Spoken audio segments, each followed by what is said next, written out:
So this is the Viltrox 28mm f4.5, a lens I've been very excited about and eagerly anticipating since I started seeing the rumors a couple months ago. Because on paper, everything about this lens seems perfect for the A7C line of cameras. It's incredibly compact, which makes it perfect for the A7C, not to mention the silver ring around the lens, which complements the silver A7C so well. Plus, it's only $99 USD. But it does have some interesting quirks, which some people may see as a bad thing, so let's talk about it. Now before we dive in, I do want to say that Viltrox did send me this lens. They paid me to make some Instagram reels for a campaign they are doing since they are releasing this lens through a crowdfunding website, which is a little bit different from their normal releases. They did not ask me, nor do they know that I'm making this video. I simply want to because I am very excited about this lens. It's something I feel like a lot of people have been asking for a camera like the A7C. Of course, there are other smaller lenses out there like the Samyang 35mm f2.8, but it's still not as small as this lens.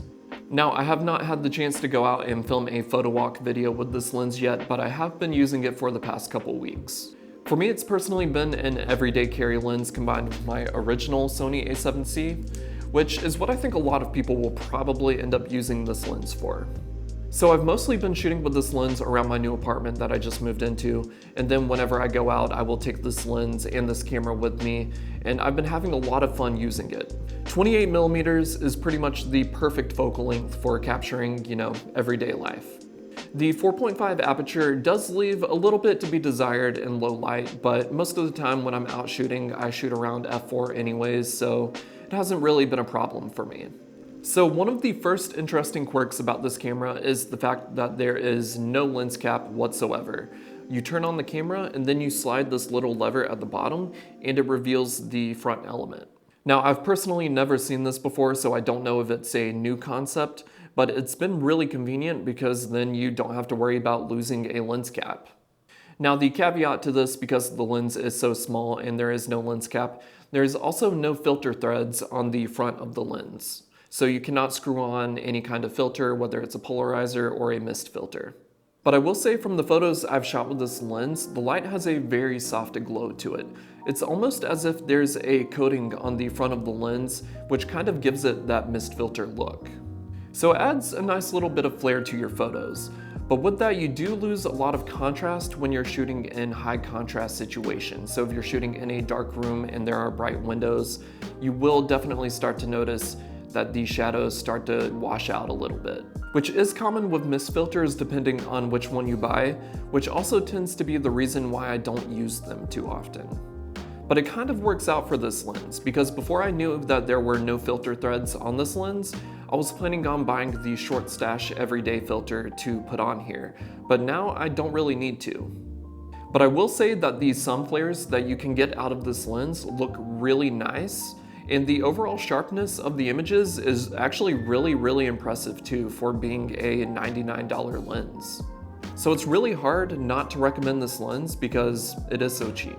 Now my biggest problem and only real problem is probably the focusing on this lens. Now in good or decent light, you will have no problems with the autofocus. But when you start to lose a little bit of light and you're shooting in any kind of low light situation, the autofocus does tend to hunt a little bit. Now that's not too surprising considering this is an f4.5 lens, which is not adjustable by the way, so it's constant at f4.5, so you cannot stop down to something like f8 if you wanted to. So when I began to run into those issues, I was like, oh, I'll just manual focus with the lens. So I went to switch the lens to manual focus, and that's when I realized that there is no manual focus on this lens. So there is no manual focus ring on this lens whatsoever. It is simply just autofocus. I can't remember the last time I saw that in a lens, but I guess it is one of the prices you have to pay considering just how small this lens is, and you can only fit so much into a pancake full frame lens like this.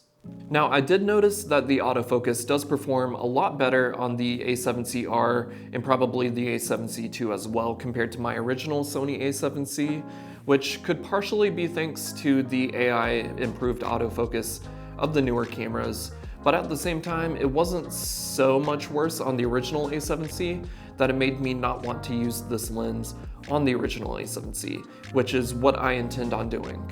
So that is just something to keep in mind if you are considering buying this. So despite that, I am really enjoying this lens. It's nice to have a full frame pancake lens that I can use on either of these cameras without having to buy an APS-C lens. So don't set your expectations too incredibly high, and I think you'll enjoy using this lens a lot. I know I certainly have, and I will continue to in the future, and I'll definitely be making a couple more videos about this lens as well. Now, I don't expect this lens to be anyone's primary lens. I think it will be a great companion lens, or a lens to just throw on your camera if maybe you're going out, you don't have the necessary intention to take photos, but just in case you might take some photos anyways. And that's kind of what an everyday carry camera is all about, which is something I think the A7C cameras are perfect for. So in that regard, I do think this lens is perfect for this camera. So thanks for watching the video. If you have any questions about this lens, please let me know in the comments down below and I will get back to you as quickly as I possibly can. In the meantime, please like the video and subscribe to help support me. And I hope I could inspire you guys to get out and take more photos. Go out and shoot.